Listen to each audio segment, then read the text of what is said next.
Welcome to WTAE Listens. I'm Mike Clark.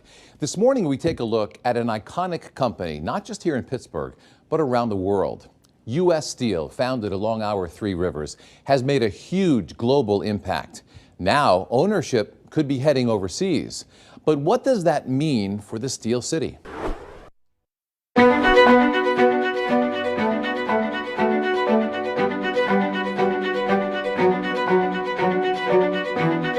U.S. Steel, the industrial giant that put our city on the map. The company, not only American, but a Pittsburgh symbol. But now that could change as Nippon Steel of Japan looks to acquire U.S. Steel. Many people caught off guard by the news, including the United Steelworkers, the international president of the union saying they found out the same day the world did. Under our agreement with U.S. Steel, we're supposed to be notified of these kinds of transactions as they're taking place, and it's been crickets with the U.S. Steel management. We're talking with David McCall about how the USW is responding to the news and what they hope will come next. Forged in 1901, U.S. Steel brought together the likes of business leaders Andrew Carnegie, J.P. Morgan, and Charles Schwab. There's a lot of history here that helps us understand how capitalism works and how America became what it is today. The largest corporation in the history of mankind. We speak with Andy Masick from the Heinz History Center to get a deep dive on the history of the steel industry that led Pittsburgh to be called the Steel City. A major part of the company's success has been the men and women working for U.S. Steel. Leaders from the United Steelworkers Union have expressed their opposition to the proposed sale. Anchor Kelly Sasso spoke with the union's international president about how USW members are feeling and what they're hoping will happen next. So we know the USW recently filed a grievance against U.S. Steel over violations that were related to the deal with Nippon Steel. If you can explain USW's reasoning for that. There's actually several provisions of our collective bargaining agreement that U.S. Steel and Nippon have violated. First of all, we have a successorship provision that requires the entity that's going to assume the collective bargaining agreement to prove their financial wherewithal in order to assume our pensions, our retiree health care, and our collective bargaining. Actually, under the way they've structured the deal, Nippon Steel is not the signatory to the labor agreement. It's Nippon Steel North America, which is really a shell company that has no assets. And do you have any opposition to the sale to Nippon Steel? Do we have opposition to it? Yes. Yes, because it doesn't provide the guarantees to our members that they can fulfill the collective bargaining agreement, nor have they made any assurances or guarantees around capital, around future commitments to the steel making process. Have there been any conversations yet about what the relationship with Nippon would be if the sale does go through? The conversations we've had with Nippon so far is that it would be structured with this shell company, Nippon Steel North America, not Nippon Steel, which doesn't meet the qualifications to meet our labor agreement, either on our right to bid or our successorship clauses. So what goals would the union have right now? Basically, what is the best case scenario for workers of USW, and how do you achieve that? Well, first of all, there have to be assurances that they can fulfill the collective bargaining agreement, that they will continue funding our pension plans, that they'll continue to fund our retiree health care. And also there's real issues around capital investment to make sure that we can continue making steel here in the Mon Valley and in Gary, Indiana, and the other facilities all around the U.S. that U.S. Steel currently operates. Okay. They haven't done that. There's also real concerns about national security issues. We currently have 12 cases in against Japan where they have illegal steel and steel products coming into the country, where they've either subsidized those products or they sell them at less than what market prices are. And that's illegal steel, not just unfair trade. Do you think that it's important for U.S. Steel to remain an American company? I think whoever owns the assets ought to be an American-based company, just strictly for national defense issues and supply chain issues as well. Sometimes people forget just a short period of time ago with the pandemic about real issues we had around supply chain, where we couldn't get products that were no longer made in the U.S. Into our needs during the pandemic. And steel, of course, is a central product that we need in this country for infrastructure, for national defense, and for domestic supply chain issues. If you can, take us back a few months and how USW even found out about this proposed sale. Well, actually, we got a phone call from the CEO the day they announced it, that they were going to sell the assets or propose the transaction of sale of the assets to Nippon Steel, which I said, it isn't Nippon Steel, it's Nippon Steel North America. But that was the first we'd heard about Nippon. Under our agreement with U.S. Steel, we're supposed to be notified of these kinds of transactions as they're taking place, and it's been crickets with the U.S. Steel management. And of course, in their mind, the success of the deal is what's good for the stockholders. In our mind, it's what's good for the stakeholders, which is the employees and the retirees that have made this an American company that's been very profitable over the years. If you can, talk to us about the role of these workers and these jobs here in Pittsburgh moving forward. How do you see that carrying our community forward? Well, if you can remember, a couple of years ago, U.S. Steel had made a commitment about $1 billion investment here in the Mon Valley about new innovative technology in steel making and decarbonized steel. Instead, they took those assets and went and purchased Big River Steel down in Arkansas. So there's been a real concern with us and U.S. Steel about their commitments over capital investment and about their commitment to the Mon Valley and the rest of the assets around the U.S. So it's been a struggle with U.S. Steel here in recent years about really what their commitment is to steelmaking as opposed to being a financial company. And we know a lot of lawmakers have come out since the news of this proposed sale to object it. We heard from John Fetterman, others. Do you agree with them stepping forward in their public light to express their opinions? Well, obviously, we welcome their support. I mean, this is about assurances and guarantees that generations, as you suggest, generations of people have made in steel workers in this area and around the country. And it's important that we remain a viable domestic producer of steel. What do you envision the USW negotiations will look like with Nippon versus U.S. Steel? Well, as far as we're concerned, the negotiations isn't with Nippon. They've already said that it's with some company called Nippon Steel North America, which, as I said, is a shell company. Nippon is not the signatory to the labor agreement. And frankly, at this point, they haven't lived up to the commitments that it takes in their labor agreement for them to be able to purchase the facilities. And we're going to enforce our labor agreement and those protections the best we can. U.S. Steel declined to make someone available for this episode, but the company did provide a statement, reading in part, quote, "Consistently, Nippon Steel has emphasized its belief that the combined workforce is critical to operations in the U.S., and they are committed to partnering with the United Steelworkers and honoring all agreements. The combination of the two companies will create a stronger, more competitive global company, better positioned to serve all employees and customers, as well as the broader U.S. industrial base." Still ahead, Pittsburgh has steel in its DNA. It's kind of like Heinz and ketchup. It doesn't matter where the headquarters are. It's always going to be part of our history, part of our tradition. we're taking things way back to the birth and the growth of steel in Pittsburgh.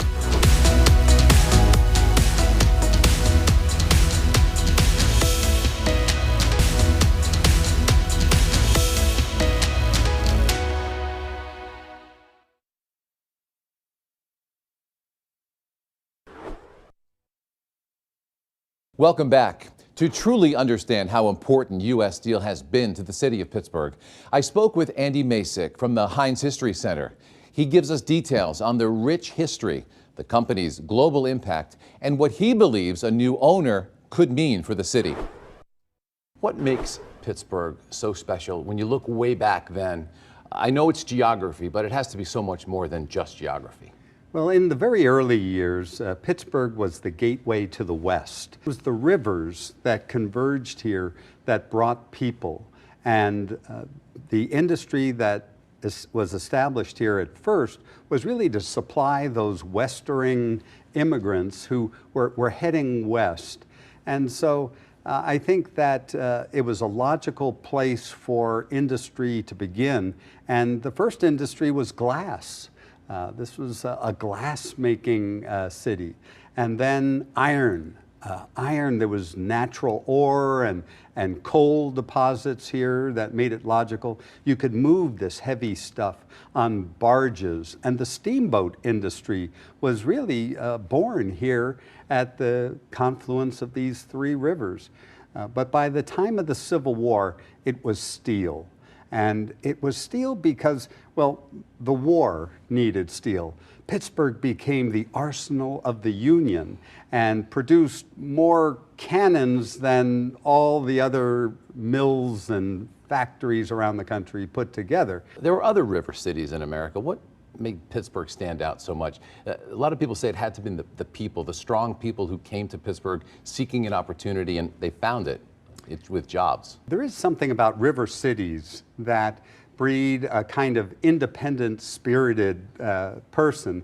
Here in Pittsburgh, the steel industry attracted tens of thousands of immigrant laborers, people who were looking to build a better life for themselves and their families. By 1900, there were 100,000 workers working in steel in the Pittsburgh region. And so these steel workers developed little patch communities that were clustered around the factories. And those little towns became competitive too. Right. That may be one of the reasons why we have such a rich sports tradition here in Western Pennsylvania, because of these competitive small towns and the work ethic that went with that. The pride that went behind that. I read that from 1910 to 1945, Pittsburgh was making more than 50% of the world's steel. I think that's accurate. During World War II, Pennsylvania made more steel than all the Axis powers put together. Pittsburgh made 100 million tons of steel by 1945. When you look at the future of U.S. steel, does anything concern you? Does anything give you hope when you kind of give that crystal ball a look? You know, Pittsburgh has built many industries through dint of hard work, enterprise, and innovation. These are all characteristics of our region. And whether it's Heinz Ketchup or Westinghouse and its family of industries, or U.S. Steel, these are things that were built here, but then spun off and left. It's almost like children leaving home. It's hard for the parents to see them go, but it's a natural phenomenon. And now that we have a global economy, we're dependent. The continents and countries are dependent on one another. They're partners now, which is actually a good thing for our world. Right. Rather than being competitive with the world, we're partners with the world. So I'm not sure that it's such a bad thing to consider an outside company or an outside country having a stake in America. Is there something we did not talk about that you think it's important for our viewers to know when they consider the history of the steel industry in Pittsburgh? Andrew Carnegie begins this incredible steel company that's vertically integrated. He mines the ore, he mines the coal, he moves it on railroads that he builds. He builds rails and cities, and everything is vertically integrated. He controls it all. And that's what J.P. Morgan, a banker from New York City, saw when he thought that Carnegie Steel, that's a company to own. And with his partners, he chipped in and in 1901 purchased Carnegie Steel and merged it with other steel companies and created U.S. Steel, the largest corporation in the history of mankind. Right here in Pittsburgh. It all started right here in Pittsburgh. At the Heinz History Center, we have the U.S. Steel boardroom table, the table from 1901. Wow. Andrew Carnegie sat there, and J.P. Morgan, and Charles Schwab, and Henry Clay Frick sat at this table. There's a lot of history here that helps us understand how capitalism works and how America became what it is today. I think the rest of America looked at those captains of industry doing what they were doing here in Pittsburgh, and I think that's why so many of the Fortune 500 companies in the 60s and 70s had their headquarters here, right? At one time, there were more Fortune 500 companies here in Pittsburgh than any place in America except maybe New York and Chicago. And it doesn't happen without steel. Steel is at the heart of it, and all of the industries that relate to steel, and all the support services that relate to those growing communities. Still ahead, regulating U.S. Steel. How Allegheny County is under fire for how it's enforcing environmental rules at one of the company's facilities.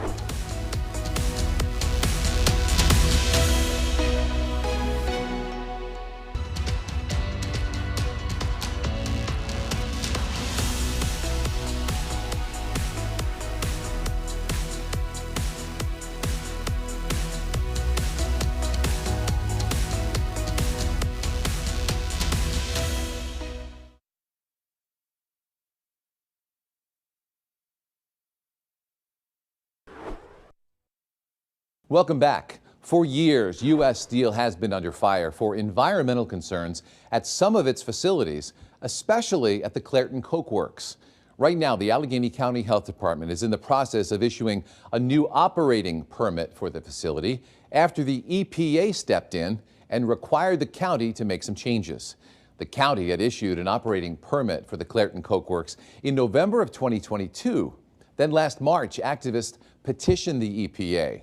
And in September, the U.S. EPA agreed with many of their points, ordering Allegheny County to make changes to certain parts of the permit, most relating to the monitoring requirements it outlines for toxic chemicals and how often the plant must be tested to make sure it's following the rules. The EPA's orders came before the sale of U.S. Steel was announced, and we attended a public hearing in Clairton after that news broke. With uncertainty about the future lingering, health department officials heard from members of the community and U.S. Steel itself. Now, as many people know, the Clairton Coke Works, which is the facility I'm here to testify about tonight, is the most toxic polluter in Allegheny County according to our Toxic 10 ranking. Zachary Barber says while other facilities have experienced a decrease in their overall toxic releases, monitors near Clairton Coke Works have detected more toxic chemicals, such as benzene, which is linked to cancer. And we were excited to see this new permit proposal from the health department, which includes several important steps to help rein in some of this pollution and ensure that the facility is preventing dangerous pollution, in particular some of the additions to the requirements for redundancy in the pollution controls and power generation at the facility are both things that we've been concerned about for a while, and we're excited to see included into the proposed permit. As we know all too well, that has been a source of significant and harmful pollution in the community. It's known that this is a public health crisis. People are dying because of this. Mike Namath says his work, cleaning up litter and illegal dumping in Clairton, is often stopped because the air quality is so bad he can't get his work done. And frankly, even if there isn't an air quality alert out, the air quality is regularly not very healthy. So for people who are just even working there outside, it's not good. Activists point to the more than $12 million in penalties assessed by the Allegheny County Health Department against U.S. Steel, saying the permit structure and fines are not stopping pollution. This history of paying fines instead of reducing emissions problems indicates a willingness of U.S. Steel to operate the Coke Works in a pay-to-pollute relationship with ACHD. This needs to end as these emissions are harming our region's residents. Pollution from the cokeworks must be reduced. Some elected officials spoke about the importance of balancing the environmental impact with the economic impact the company provides. The mills impact the livelihood of 3,000 employees and their families by providing them with living wage jobs and benefits. Thousands of other subsidiary jobs that the mills also support. They impact our economic with $4.6 billion a year in economic output throughout our region, most of that coming from the Mon Valley Works itself. The steel industry impacts Pennsylvania's economy to the tune of over $9 billion a year. Business groups say things are getting better, pointing to the data provided by the Environmental Protection Agency, showing the region's annual average level of particulate matter dropped by nearly 10% in 2022. The PM2.5 level at the Liberty Monitor dropped 7% in 2022, and over the past decade has dropped in excess of 23%. Allegheny County has lower average PM2.5 levels than 40% of the urban core counties in the country's 50 largest metropolitan regions. Preliminary data for 2023 shows every air monitor in the county meets the Clean Air Act standards, and the air is cleaner than it has been at any time since the start of the Industrial Revolution. U.S. Steel representatives told the attendees the company ended 2023 with a 100% stack compliance rate. That, they say, is the first time in history, calling Clairton employees relentless in their environmental improvement program, insisting the new regulations by the Allegheny County Health Department are not legal. ACHD does not have the authority to regulate these OSHA requirements, and the OSHA regulations are not an appropriate basis for the new conditions. U.S. Steel recognizes that ACHD asserts that reopening the permit with the new conditions and monitoring requirements is in response to the U.S. EPA order granting in part petitions submitted to object to the permit. U.S. Steel notes, however, nowhere did U.S. EPA require ACHD to take the action it is taking and provide an opportunity for ACHD to supplement the record in support of the current limits, which it has refused to do. You're watching WTAE Listens, and we'll be right back.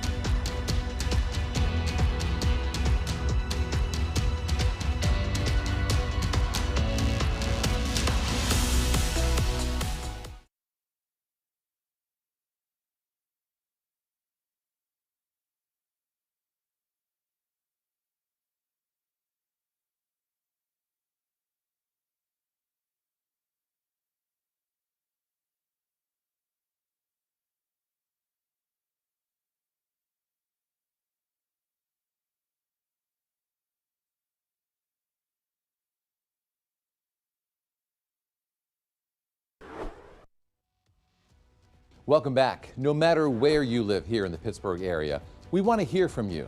You can send us an email at WTAElistens@hearst.com. Thanks for joining us, and have a good week.